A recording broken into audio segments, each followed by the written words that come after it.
Bonjour à toutes et à tous. Dans cette vidéo, nous allons nous concentrer sur l'intégration des différents éléments à notre présentation, en commençant par les textes, ensuite les images, les tableaux, les graphiques, les smart art et finalement les vidéos. Nous allons prendre comme exemple la création d'une présentation sur le sujet de l'intelligence artificielle.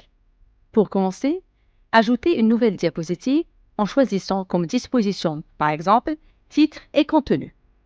Saisissez votre texte. Il prendra automatiquement la mise en forme par défaut du thème.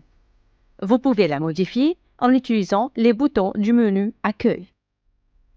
Vous pouvez aussi utiliser le volet Concepteur pour des suggestions de mise en page. Maintenant, illustrons notre texte avec une image. Allez dans Insertion, puis cliquez sur Image. Vous pouvez charger une image depuis votre ordinateur ou en chercher une en ligne. Le volet Concepteur vous propose plusieurs mises en page. Choisissez une selon votre besoin. Pour présenter des statistiques sur l'utilisation de l'IA par exemple, utilisons un tableau. D'abord, ajoutez une nouvelle diapositive. Ensuite, cliquez sur Insérer un tableau.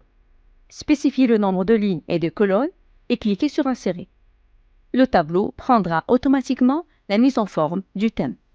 Les graphiques permettent de présenter les données de manière plus efficace et engageante à votre audience.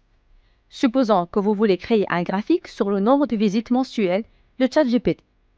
Malheureusement, PowerPoint pour le web n'offre pas encore cette option, contrairement à la version installable. Ce que nous pouvons faire, c'est d'insérer le tableau dans la diapositive, le copier et le coller dans Excel pour générer le graphique, et finalement, copier et coller le graphique dans notre diapositive. Un graphique Smart Art est une représentation visuelle de vos informations et idées. Au moment de choisir une disposition, réfléchissez au message que vous voulez faire passer et à la façon dont les informations doivent apparaître.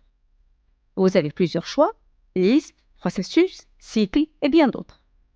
Pour notre exemple, nous avons choisi processus. Vous pouvez changer de disposition de façon simple et rapide.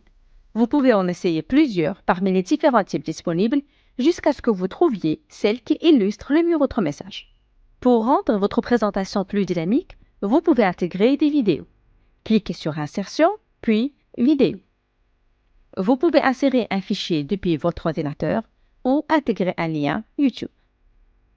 Voilà, c'est tout pour cette vidéo. Merci de l'avoir regardée.